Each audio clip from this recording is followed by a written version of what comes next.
고린도 5장에서는 이제 두 번째 문제를 다루고 있거든요. 그건 이제 교회 내에서 부도덕한 그런 범법자를 교회가 처벌하지 않는 문제예요. 그러니까 바울은 고린도 교회가 음행을 행한 그 사람에 대해서 바로 이렇게 추리하지 않았다는 것을 책망하면서 교회가 성결성을 유지하기 위해서는 그러한 자를 바로 치리할 것을 교훈해주고 있습니다. 근데 이 당시에 이제 고린도 도시 같은 경우는 성적으로 문란하고 사치스럽고 굉장히 방종한 생활로 유명했던 것이 고린도 도시였단 말이에요. 근데 그러한 풍조가 교회 안에 들어온 거예요. 교회 내까지 침범해가지고 기록에 보면은 근친상간이라는 그러한 폐륜 사건이 발생하게 된 것이거든요. 그래서 바울이 이 근친상간의 죄와 또 고린도 교회의 무관심, 이것을 이제 단호하게 책망하면서 그리스도를 본받아서 순결한 생활을 유지하라고 요구하고 있습니다. 그래서 이 5장은 특별히 성적 타락의 치명적인 죄는 신앙의 미성숙과 인간적인 교만으로 육체적인 어떤 방종과 또 부도덕을 초래한다는 그 점을 지적해주는 말씀이라고 보시면 돼요. 그리고 이제 이 도덕적인 순결은 신앙의 공동체에 있어서 필수적인 요소라는 것을 또 잘 보여주고 있는데, 이 고린도전서 5장의 구성을 보면은 1절에서 5절까지는 부도덕에 대한 책망을 기록한 부분이 있고요. 6절에서 8절까지는 성도들이 지녀야 할 그 순결한 삶을 유월절 절기 때 먹는 그 누룩 없는 빵에 비유해서 기록해 주기도 하고요. 그리고 9절에서 13절까지는 교회가 성적 부도덕자를 징계하면서 다른 성도들을 보호해야 하지만, 그렇다고 이제 뭐 불신자들을 사귀지 말라는 것도 아니라는 것을 교훈해 주고 있는, 이렇게 해서 이제 구성되어 있다고 보시면 됩니다. 그래서 전체적인 문맥을 보면 바울은 범죄하는 성도를 교회가 징계해야 할 그 이유를 말해주고 있다고 보시면 돼요. 그래서 우리가 한 절 한 절 보도록 하겠습니다. 1절 읽겠습니다. 1절 시작. 음행이 너희 가운데 있음이 공공연하게 알려져 있는데 그러한 음행은 이방인들 사이에서도 이름조차 불리지 않는 것이니 즉 누군가가 자신의 아버지의 아내를 취하였다는 것이라. 자기 아버지의 아내를 취한 그 아들의 음행이 기록되고 있어요. 성경에서 이제 음행하면은 이제 부정한 성관계를 갖는 행위를 지칭하는 반면에, 간음하면은 이제 행위뿐만 아니고 정욕을 품고 바라보는 그것까지도 포함한다고 성경은 말씀해주고 있어요. 그래서 마태복음 5장 28절에 보면 예수님이 직접 나는 너에게 말하노니 누구든지 어떤 여자를 보고 그녀에게 정욕을 품는 자는 이미 자기 마음속으로 그녀와 간음한 것이라, 이 말씀을 해주셨거든요. 근데 이제 성경적인 말씀이 그런데, 지금 이 시대에는 성적인 죄에 대한 단어들을 굉장히 또 미화시키려 하는 그런 일이 있죠. 무슨 뭐 혼외 관계 뭐 이런, 그죠? 혼전 관계 뭐 이런 식으로 용어를 바꿔버렸단 말이에요. 성경에는 음행이면 음행이고 간음이면 간음이라고 정확히 말씀하고 있거든요. 이런 성적 타락은 물론 이제 어제나 오늘만의 일은 아니에요. 그죠? 근데 더욱이 본문에 보니까 아버지의 아내를 성적으로 범하는 이 일은 이미 구약 시대부터 있어 왔습니다. 그 율법이 주어지기 이전에 야곱의 장자가 르우벤이잖아요. 그죠? 그 야곱의 아들 르우벤이 자기 아버지의 첩인 비라를 범했었잖아요. 창세기 35장 22절에 보면. 그죠? 그리고 율법이 주어지고 나서 다윗의 아들 압살롬이 자기 아버지 다윗의 첩들에게 또 그렇게 행했단 말이죠. 그래서 하나님께서는 구약 때나 신약 때나 앞으로나 그러한 타락상을 잘 알고 계셨기 때문에 신명기 27장 20절에 그런 말씀을 해주시거든요. 자기 아버지의 아내와 동침하는 자는 저주받기를 바라노라. 이는 그가 자기 아버지의 옷자락을 둘치기 때문이라 할 것이요 온 백성은 말하기를 아멘 할지라. 예. 이렇게 미리 기록해 놓으셨어요. 그러니까 어떻게 보면은 난잡한 성관계를 미리 알고 계셔가지고 기록해 주셨단 말이에요. 근데 주님이 이렇게 말씀해 주신 것은 물론 자기의 친모를 얘기하는 것이 아니라 아버지의 아내라고 해서 친모를 꼭 얘기하는 것이 아니라 뭐 일부 다처제가 있었잖아요. 그죠? 예. 근데 물론 이제 일부 다처제는 하나님이 원하시는 것은 아니었거든요. 그럼에도 불구하고 어쩌면 그냥 허락해 주신 이유가 있다면 이스라엘 백성들이 전쟁을 치르고 나서 이 남편들이 전쟁에서 많이 죽거든요. 그러다 보면은 여자들이 남아 있잖아요. 그럼 생계를 유지하기 힘들거든요. 그러다 보니까 돈이 있는 다른 남자들이 같이 한 생계에 들어올 수 있게 해주는 일을 했었단 말이에요. 그러다 보니까 남편 하나에 여러 여자를 둔 그러한 일들이 있었는데 이미 그러한 것들을 아셨기 때문에 주님은 율법에 아버지의 아내와 동침하는 자는 저주를 받기 바란다고 그렇게 기록해 놨단 말이에요. 물론 유대인들뿐만 아니라 이방인들도 예외는 아니었죠. 특히 이제 골리앗 같은 경우 이 골리앗한테는 4명의 형제가 있었거든요. 근데 그 4명의 형제가 아들로도 불러요. 형제로도 불리고 아들로도 불려요. 왠지 아시겠죠? 자기 어머니 사이에서 난 거예요. 그러다 보니까 아들이면서 형제인 모호한 그런 관계까지 형성됐단 말이에요. 그리고 뭐 이방인들의 이러한 타락은 뭐 시간을 훨씬 더 거슬러 올라가면 남편이면서 아들인 관계를 맺고 있었던 세미라미스 그리고 탐무스 그 관계도 있죠. nim롯의 아내였던 이 세미라미스가 nim롯이 죽고 나서 아들을 낳았어요. 근데 그 아들이 자기 남편의 부활이라고 믿고 다시 재결혼을 한 거예요. 자기 아들이랑.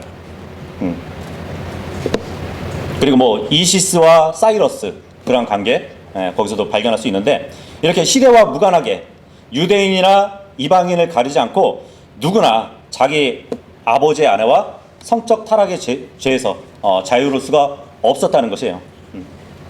근데 오늘 본문에 보니까 심지어 하나님의 피로 값주고 사신 신약교회 안에서도 이러한 일이 발생했으니까 복음으로 그들을 낳았던 바울의 심정은 어땠을까요? 그죠? 그래서 이러한 특정한 한 성도가 자기 계모와 불륜의 관계를 맺으면서 살고 있었던 것이 분명한데 1절에 보면 누군가 자신의 아버지의 아내를 취하였다는 것이라. 여기서 이제 취했다라는 이 말이 현재 부정사예요. 다시 말하면 이 음행의 사건이 단회적으로 있었던 것이 아니라 지금까지도 지속적으로 반복해 왔다는 것을 말씀해 주고 있는 것이거든요. 근데 지금 사도 바울이 뭐라고 얘기하냐면 이러한 음행은 이방인들 사이에서도 이름조차 불리지 않았다는 것이래요.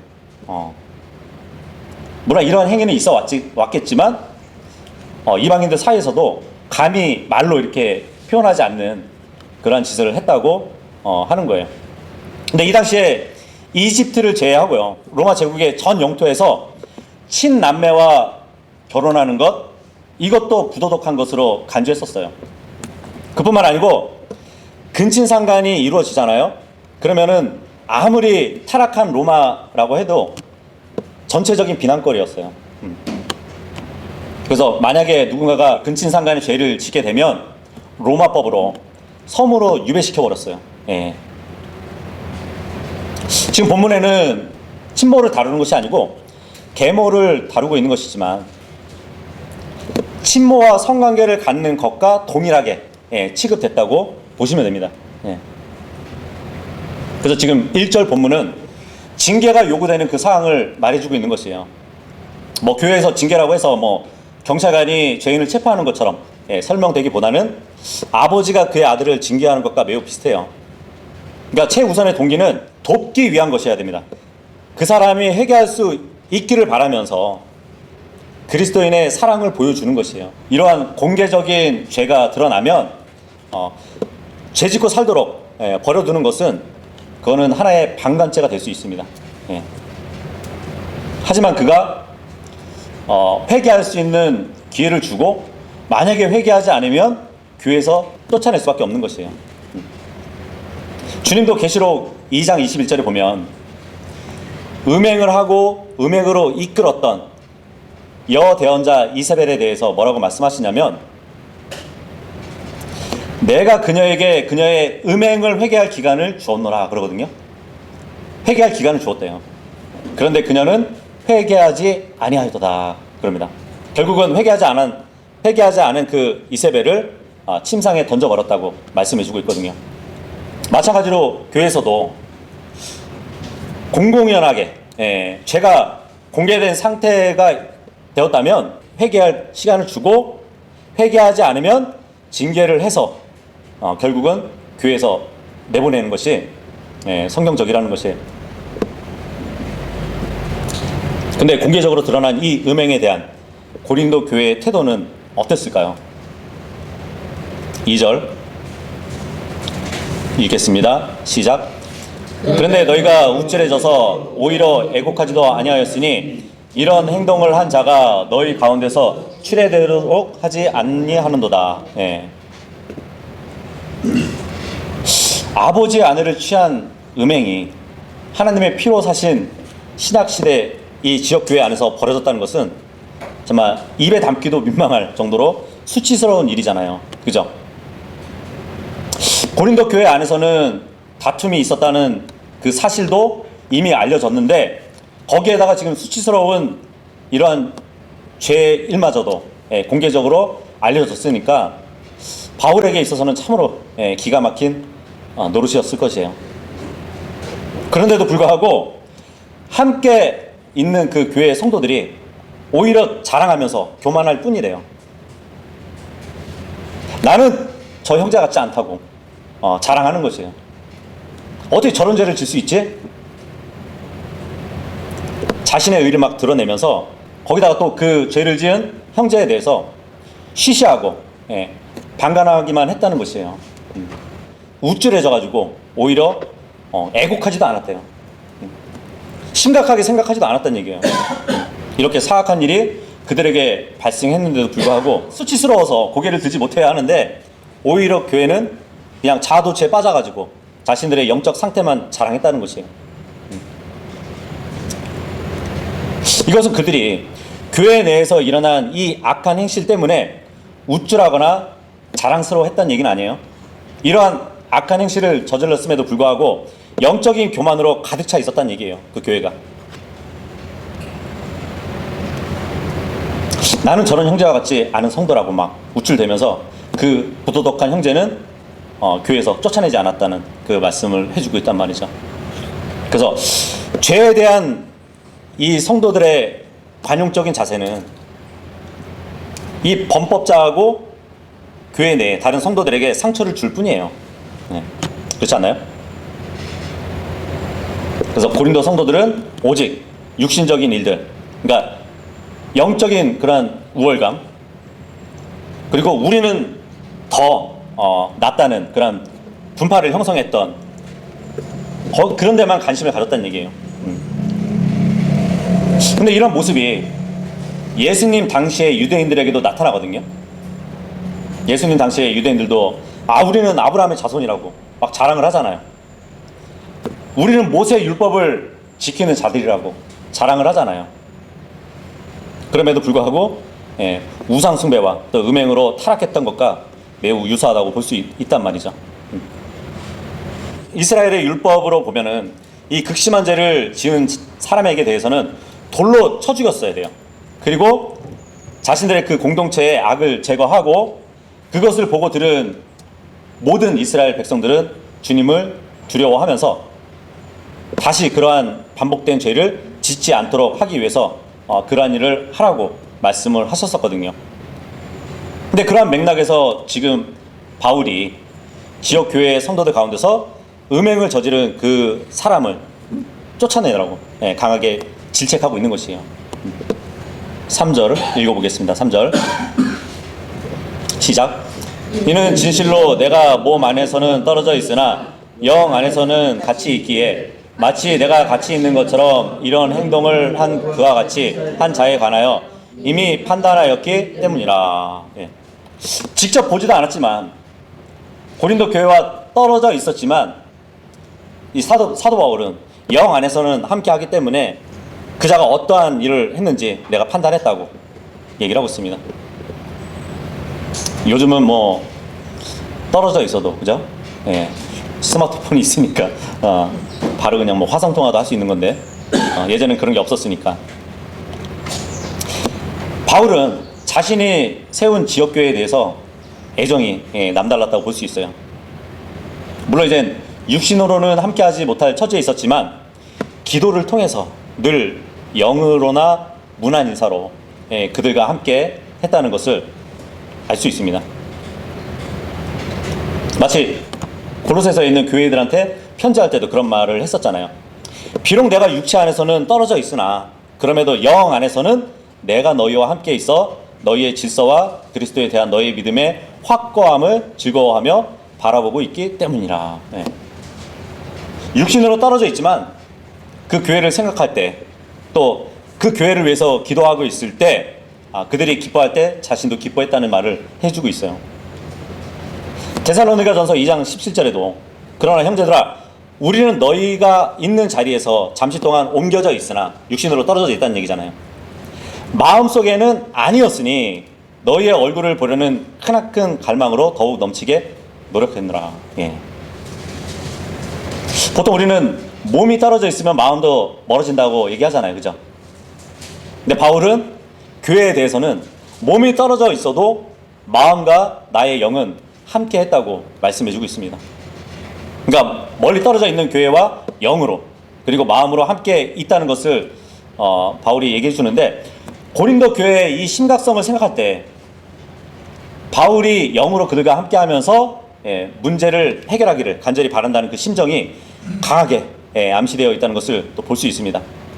이렇게 바울은 비록 육체로는 떠나 있었지만 빌립보 교회에게 기대했던 것과 마찬가지로 나 자신이 있을 때뿐만 아니라 내가 없는 지금도 더욱더 두려움과 떨림으로 고린도 성도들의 구원을 온전히 나타내기를 바랬던 것이에요. 네. 그래서 3장에서도 보면 바울은 내가 디모데를 그것으로 보내가지고 나의 믿음의 길들을 다시 따르도록 권면하겠다. 그렇게까지 말을 했단 말이죠. 아마도 이제 바울이 디모데를 보낼 때 이미 이 범죄한 형제를 판단했잖아요. 그죠? 그러니까 징계 내용이 적혀 있는 판결문을 가지고 디모데가 갔을 가능성이 큽니다. 어쨌든 지금 바울은 심각하게 생각하고 있는 것이에요. 음행이 교회 가운데 공개적으로 발견되었는데도 이 지역교회가 그런 자들을 징계하지 못하고 그런 형제를 징계하지 못하고 쫓아내지 못하고 교회가 성결을 유지하지 못하는 그 일에 대해서 책망하고 있는 것이에요. 뭐 개별적인 죄들이야 은밀하게 지을 수도 있잖아요. 그죠? 그런 것은 그냥 심판하실 하나님께 맡겨드리면 되는데 교회에서 공개적으로 드러난 죄들에 대해서는 결코 방치해서는 안 된다고 강조하고 있는 것이에요. 근데 아마도 이 고린도 성도들이 이 양심이 좀 무뎌져 있었던 것 같아요. 왜냐하면 그 당시에 고린도 도시의 성문화가 너무 개방적이었거든요.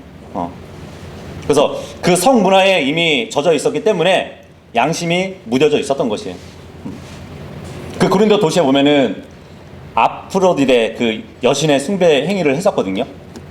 성전이 있어가지고. 근데 그 섬기는 그러니까 숭배하는 그 일이 뭐냐면 그 자체가 성행위예요. 이 아프로디데 여신은 풍요의 여신이거든요. 다산의 여신이거든요. 그러다 보니까 그 신을 숭배하는 데 있어서 행해지는 것이 성관계였단 말이에요. 그래서 한때는 이제 그 성전에서 섬기는 여 제사장들이 1000명 가까이 되거든요. 그러니까 낮에는 아프로디데 신전에서 봉사를 행하다가 밤만 되면은 도시로 내려와가지고 음행을 했던 것이에요.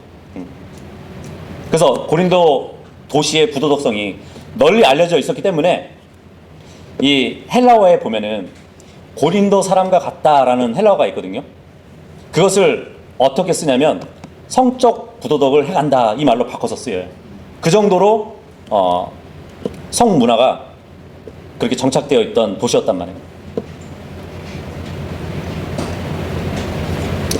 모르겠어요. 만약 이 고린도 성도들이 저 형제에 대해서 마음이 아프다고 해서 쉬쉬했다면 오히려 그것은 바울이나 주님께 원인을 돌리는 그 행위밖에 안 되는 것이거든요. 그래서 바울은 너희가 직접 부도덕한 형제를 판단하고 성도의 교제를 더럽히지 말고 그를 추방하라고 지시하는 것이에요. 누군가는 그렇게 얘기할 수도 있겠죠. 마태복음 7장을 보라고. 예수님은 우리에게 판단하지 말라고 말씀하셨다고. 물론 주님은 그렇게 말씀하셨죠. 하지만 죄인들과 성도들에게 다 같이 알려진 죄들에 대해서는 눈 감아 주라는 뜻이 아니에요. 물론 우리는 다른 사람의 어떤 동기에 대해서는 판단할 수 없죠. 이 법이라는 것도 동기를 판단해가지고 심판하는 게 아니잖아요.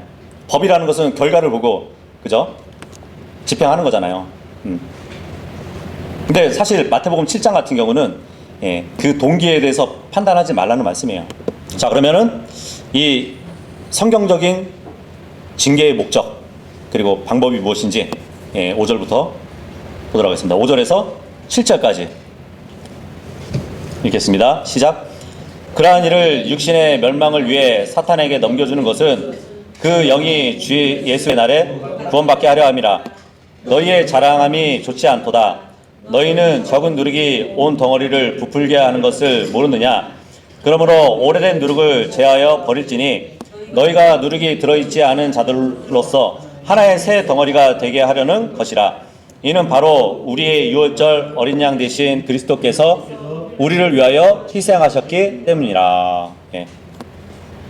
여기서 이제 징계라는 것은 교회에서 단체적으로 처리되어야 한다는 것을 말씀해 주고 있어요.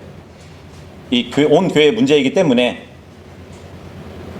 그렇게 단체적으로 처리해야 된다는 것을 말씀해 주고 있단 말이죠. 왜냐하면 공식적으로 알려졌기 때문에 공식적으로 해명이 돼야 되고요. 공식적으로 처리되어야 된다는 것이에요. 만약에 그 사람이 회개하기를 거절하면 그 교제 내에서 추방해야 되는 것이에요. 그리고 남은 성도들의 성별을 유지해야 되는 것이거든요.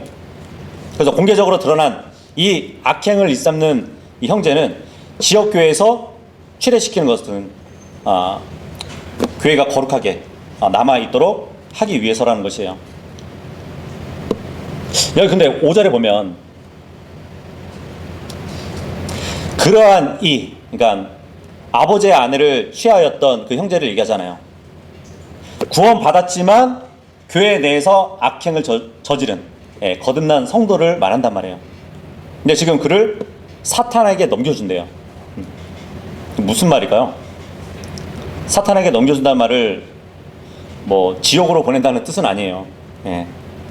그런 일을 할 수 있는 교회란 없기 때문이죠. 그보다는 그 사람을 교회 교제 내에서 출애시켜가지고 세상은 누구의 영역이죠? 사탄의 영역이잖아요. 사탄의 영역인 그 세상에서 살도록 그냥 출애시키라는 얘기예요. 그러니까 사탄에게 넘겨준다는 것은 더 이상 계속해서 그러한 악행을 일삼지 않도록 그 형제를 위해서 기도하지 않겠다고 선언을 하는 것과 마찬가지예요. 로마서 1장 9절에 보면 사도 바울이 내가 나의 기도들에 끊임없이 너희를 언급한다라는 표현을 쓰거든요. 근데 이제 바울은 더 이상 누구를 위해서 중보하지 않고 이 세상의 신 마귀에게 그를 내버려 두겠다는 그 말을 하는 것 같다는 얘기예요. 그래서 이 징계라는 것은 물론 교회에서 쫓아내는 일이지만 그 첫 번째 목적은 성도 한 사람을 잃어버리는 것에 있는 것이 아니고 그 죄인을 회개하도록 해가지고 심판의 날에 상을 잃지 않도록 하려는 것이에요. 마치 탕자와 같이 여기는 것이에요. 탕자도 지 멋대로 나갔잖아요. 하지만 결국 회개하고 아버지 집으로 돌아왔잖아요. 그것을 바라면서 하는 일이 징계인 것이에요. 교회의 징계. 자, 그런데 이 아들, 이 형제는 구원받은 성도란 말이에요. 그러면 아버지의 아내는 그리스도인이었을까요? 예, 성도가 아니었을 것 같아요. 만약에 성도였으면 바울은 그 여자도 함께 징계를 내렸을 것이에요. 그죠? 근데 그 형제만 징계를 내린다는 것은 그 아버지의 아내 된 사람은 그리스도인이 아니었다고 볼 수 있겠죠. 근데 오늘날 교회에서 이러한 징계가 많이 잊혀져 가고 있습니다. 그만큼 이제 사랑을 오용하기도 하기 때문에 그럴 수도 있고요. 그리고 지금 뭐 징계를 한다고 해도 세상으로 내보내면 어디로 가죠? 다른 교회로 가요. 어디서나 받아줄 수 있는 교회들이 많기 때문에 이제 좀 무의미하게 되긴 한 것 같아요. 그러니까 사실상 우리의 이 모임을 거룩하게 지키기 위해서 내보내는 그런 역할밖에 할 수 없는 것이죠, 지금은. 자, 그리고 이제 그러한 자를 사탄에게 넘겨주는 그 목적의 하나는 또 뭐냐면 주님의 이름이 더 이상 모독을 당하지 않기 위해서예요. 성경에 보면 이제 징계를 받은 두 명의 인물이 또 등장하거든요. 후메네우스하고 알렉산더가 있죠. 디모데전서 1장 19절에 보면 믿음과 선한 양심을 계속 붙들라. 그것들을 치워버린 어떤 자들은 믿음에 관하여는 파선하였느니라. 그래서 믿음에서 파선되었다고 해서 이게 구원을 잃어버렸다 이 말이 아니에요. 그들 중에 후메네우스와 알렉산더가 있노라. 내가 그들을 사탄에게 넘겼으니, 지금 고린도 말씀하고 같죠. 그들로 하여금 신성 모독을 하지 않는 것을 배우게 하려 함이니라. 믿음에서 파선한 사람이 교회 안에 남아있으면 오히려 주님을 모독하는 일만 하게 되는 것이에요. 자, 그런데 분명히 아버지 아내를 취한 이 형제를 사탄에게 넘겼대요. 교회에서 쫓아냈는데 본문을 다시 보니까 그의 육신은 멸망을 받더라도, 그죠? 그 영은 예수 그리스도의 날에 구원받게 하려 함이라고 합니다. 굉장히 좀 난해한 구절이라고 볼 수 있죠. 첫 번째로 이제 육신의 멸망을 위해서 사탄에게 넘겨줬다고 하는데, 하나님께서 거듭난 성도들의 영을 그리스도 예수 안에서 천상에 함께 앉혔다고 말씀을 하고 있거든요. 근데 죄악으로 인해 가지고 마귀한테 정복당한 그 사람의 영은 마귀에게 점유되는 것이에요. 뭐 마귀 들리다라는 말을 많이 쓰잖아요. 그죠? 포제션. 근데 마귀 들렸다보다는 마귀에게 어떤 생각과 그런 것들이 점유됐다고 보시면 될 것 같아요. 그래서 살인자이고 파괴자인 그 마귀가 성도들의 구원받은 혼을 제외하고 모든 것을 점령할 수가 있어요. 생각과 마음을 그래서 우리가 지켜야 되는 거거든요. 마귀는 늘 잘못된 생각을 심어주고 자꾸 이렇게 유혹하면서 그 성도들의 마음을 빼앗거든요. 근데 자기의 생각과 마음을 지키지 못하면 마귀에게 장악되는 것이에요. 점유당하는 것이에요. 지금 이 범죄를 저지른 이 형제도 물론 이제 순간의 충동이라고 볼 수 있지만 그 순간의 충동을 다스리지 못해가지고 결국은 그 아버지의 아내 계모와 그러한 관계를 계속 지속해서 왔다는 것이에요.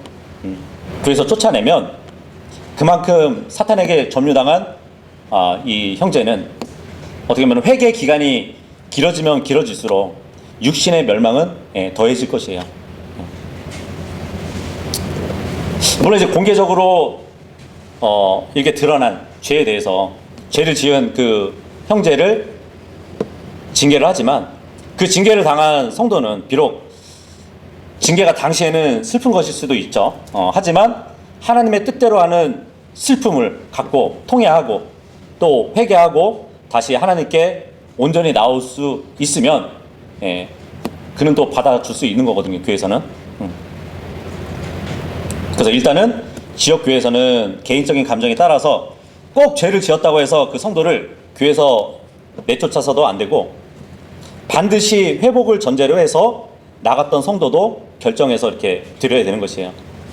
만약에 그 성도가 참회하고 돌아서면 교회는 반드시 그 성도를 용서하고 그 성도를 받아줘야 되는 것이에요. 자, 그런데 물론 육신의 멸망을 위해서 사탄에게 넘겨줬는데 그 영은 주 예수의 날에 구원받게 하려 함이래요. 굉장히 난해한 말이죠. 보통 우리는 영이 거듭났고 우리의 혼은 죄에서 그리고 지옥에서 구원받았고 우리의 몸은 죽어서 썩거나 아니면 주님이 오시면 죽었던 자는 부활하고 살아있으면 바로 변화된다는 교리를 알고 있잖아요. 그죠? 근데 보통 혼이 구원받는 말은 기록이 많이 있어요. 영이 구원받는 말은 여기 한 구절밖에 없단 말이죠. 근데 사실 영이 구원받는 날은 언제냐면 모든 사람이 영적으로 죽어 있잖아요. 영이 죽어 있잖아요. 영이 되살아나는 날, 거듭나는 날, 이때가 바로 영이 구원받는 날이거든요. 그렇다고 해서 그 거듭난 날을 또 예수의 날과 이렇게 겹칠 수는 없는 거고, 그래서 참 어려운 말씀이긴 합니다. 그래서 이 본문은 물론 예수의 날 하면은 예수님이 이제 공중으로 오시는 그 날을 얘기한단 말이에요. 휴거의 날. 예수님께서 다시 오실 때 구원받는다는 이 영은 우리 인간의 삼중구조, 영, 혼, 몸, 이거와 다른 관점에서 해석되어야 된다고 볼 수 있을 것 같아요. 그러니까 예를 들자면 역대하 9장 4절에 보면 그 세바의 여왕 아시죠? 솔로몬의 이제 왕국으로 한번 오잖아요. 역대하 9장 4절에 보면 그의 식탁의 음식과 그의 종들이 앉는 것과 그를 섬기는 자들이 수정을 드는 것과 그들의 의관을 보았으며, 그러니까 솔로몬의 왕국에 딱 왔는데 솔로몬 앞에 차려진 그 식탁 음식들, 어마어마한 것들, 그리고 종들이 막 수정드는 그 모습들을 보니까 대단한 거예요. 웅장한 거예요. 그의 잔을 담당하는 자들과 그의 의관도 보았고 주의 집안에서 그가 올라갈 때 쓰는 그의 오르막길도 보았을 때 그녀 안에 더 이상 넋이 없었더라 그래요. 막 솔로몬의 지혜도 대단하지만 지금 주변을 보니까 굉장히 웅장함에 압도되어가지고 넋이 나간 상태예요. 우리도 그런 말 많이 쓰잖아요. 넋 나갔다고. 그죠? 그러니까 정신이 없을 때 그런 말을 쓰잖아요. 근데 이 구절에서 그녀 안에 더 이상 넋이 없었더라, 이것을 영어 성경에 보면은 이 넋이라는 말이 스피릿이에요. 근데 만약에 이 스피릿을 영이라고 했으면은 말이 안 되잖아요. 그녀 안에 더 이상 영이 없었더라 해버리면, 그죠? 그래서 세바 여왕이 영이 사라졌다는 말이 아니라 이 스피릿이라는 말이 영 외에도 넋이라는 뜻으로 이렇게 쓰인단 말이에요. 넋이라는 게 뭐냐면 그 사람의 정신, 의식, 이것을 뜻하는 말이란 말이죠. 그렇다면 지금 고린도전서 5장 5절에 이 영도 사람의 삼중성의 영이 아니라 상식적으로 생각해야 돼요. 그리고 정말 우리의 영이 구원받는 것은 예수의 날이 아니라 영이 거듭날 때 구원받는 것이거든요. 그러니까 그 영을 얘기하는 것이 아니란 말이에요. 그러니까 여기서 이제 말하고자 하는 것은 뭐냐면, 이 형제가 물론 범죄를 했지만 범죄를 하기 이전에는 아마 그리스도인으로서 가졌던 정신이나 의지가 있었단 말이에요. 그죠? 다시 말하면 간증의 삶을 살았다는 얘기예요. 그런데 그러한 그리스도인의 정신이나 의식을 가지고 있던 성도였는데 어느 순간에 지금 이런 범죄를 저질렀던 거란 말이에요. 그래서 그래서 성경에 보면 성도가 정말 범죄를 계속하잖아요. 그러면 빨리 죽일 수도 있습니다. 하나님이 빨리 데려갈 수도 있어요. 왜냐하면 주님이 더 이상 죄를 짓지 않고 그동안의 상을 잃어버리지 않기 위해서 막아주시려고 그 일을 행하신단 말이에요. 아마 그런 의미로 쓰여졌다고 보시면 돼요. 그러니까 그리스도인으로서 가졌던 간증의 삶, 그러니까 그리스도인으로서의 정신, 또 그 의식이 더 이상 상실되지 않고 구원받게 하려 한다는 것이 지금 고린도전서 5장 5절의 뜻으로 보인다는 것이에요. 자, 그리고 이제 7절에 보면 바울은 6월절 만찬의 예를 들어가지고 자신의 또 주장을 강조하고 있는데, 그 유대인들은 전통적으로 전에 빵을 만들어 놓잖아요. 그러면은 그 빵의 반죽 일부를 남겨 놓았다가 그것이 이제 효소로 이렇게 되면은 새 반죽을 해서 또 빵을 만들고 그러거든요. 그래서 언제나 유대인들 집안에는 누룩이 있었어요. 그런데 유대인들의 절기 중에 유월절 있잖아요. 그 유월절 기간 동안에는 집안에 누룩이 있으면 안 돼요. 전혀 발견되면 안 되거든요. 그리고 전에 있던 그 반죽으로 빵을 만들면 안 되고 새로운 반죽으로 빵을 만들어야 됐어요.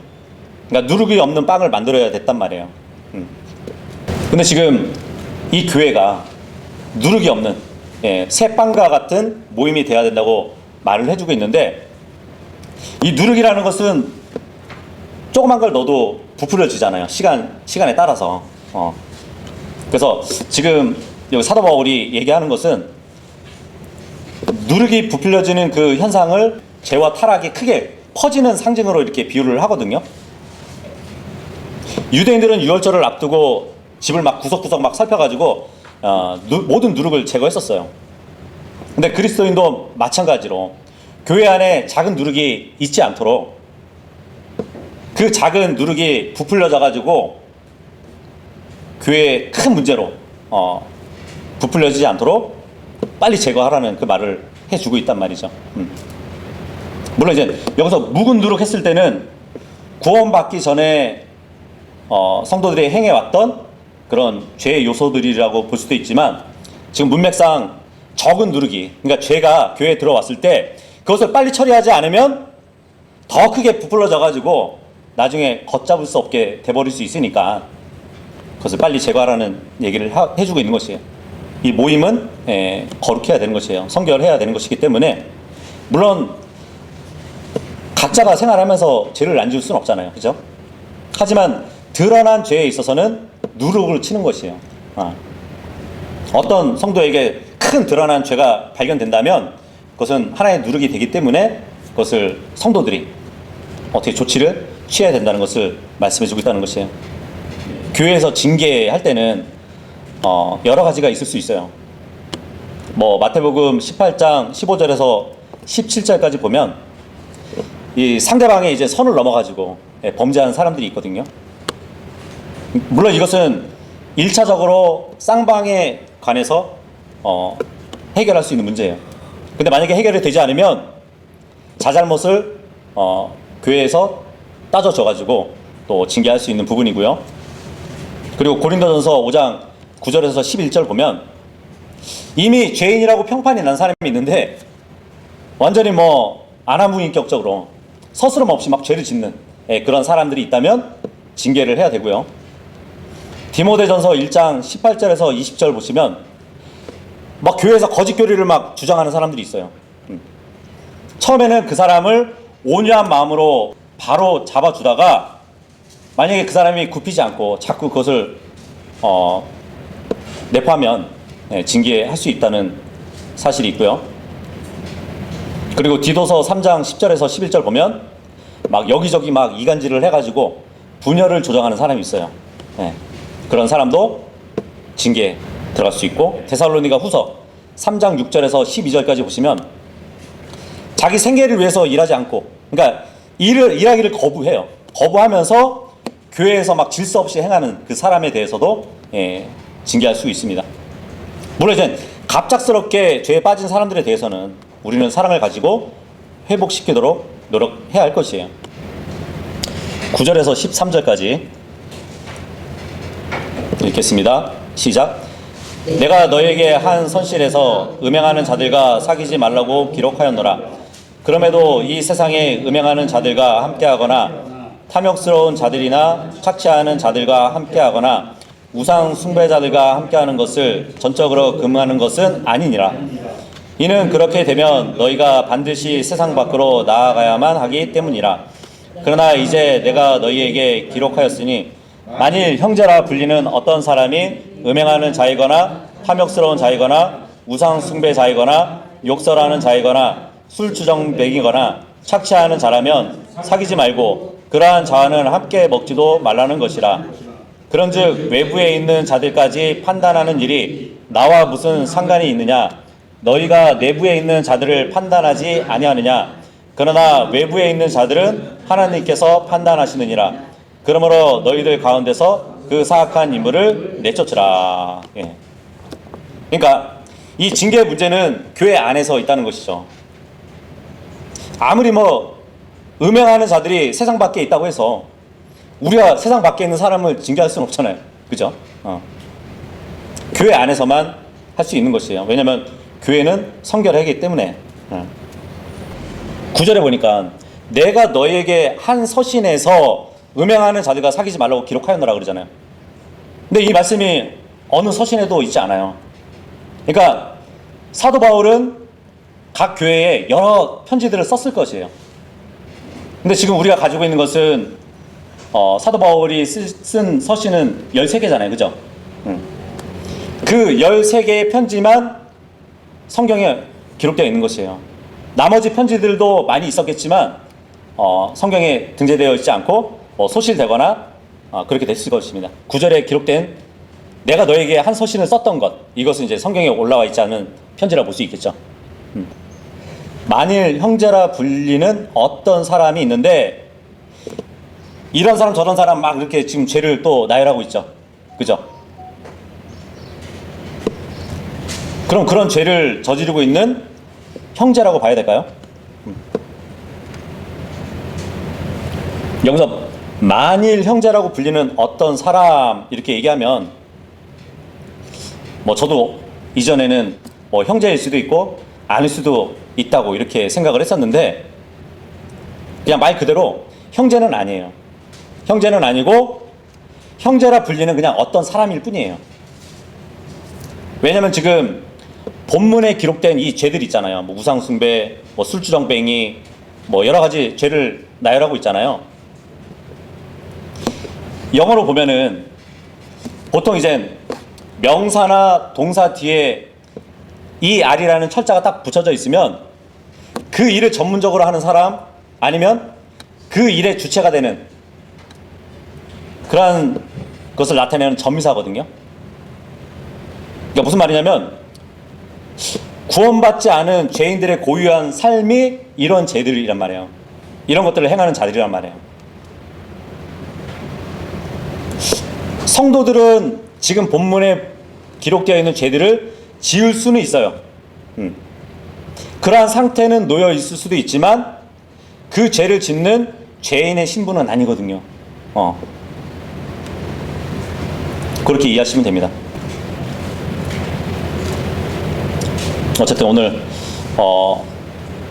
5장을 다 봤는데 우리는 교회 밖에 있는 외부인들을 심판하진 않아요. 그죠? 그 일은 하나님이 하실 겁니다.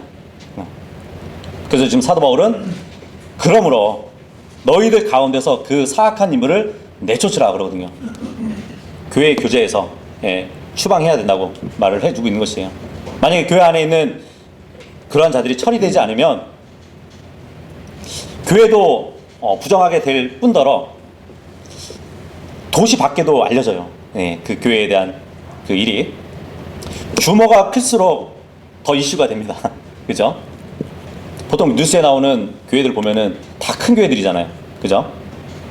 왜냐면 이제 세상에서는 나쁜 소식은 좋은 소식보다 더 빨리 퍼지기 때문이에요. 교회에서 드러난 죄가 있다면 그 사람에 대해서는 징계를 갖되, 물론 그것도 서둘러서 막 할 일은 아니거든요. 먼저 개입된 쌍방의 경우는 진술을 통해서 허용을 해주면서 문제를 풀어나가야 할 부분이기도 하고요. 또 그 일을 위해서 항상 기도가 뒷받침되어야 될 것이고요. 그리고 합당하게 지적해 주기 위해서는 말씀으로 권면을 해줘야 될 것이에요. 근데 그 모든 바탕은 그리스도의 사랑이 있어야 되는 것이란 말이에요. 비록 죄를 졌지만, 징계를 받지만 다시 회개해서 돌아와서 함께 교제할 수 있는 그런 일을 가져야 되는 것이죠. 이미 이제 낙인이 찍혀가지고 회개하고 돌아왔는데 그 이후로도 막 그 사람 막 피하고, 그죠? 그렇게 하면은 오히려 더 나쁜 일이 되겠죠. 어쨌든 오늘 5장의 말씀은 교회의 징계에 대해서 우리가 살펴봤습니다.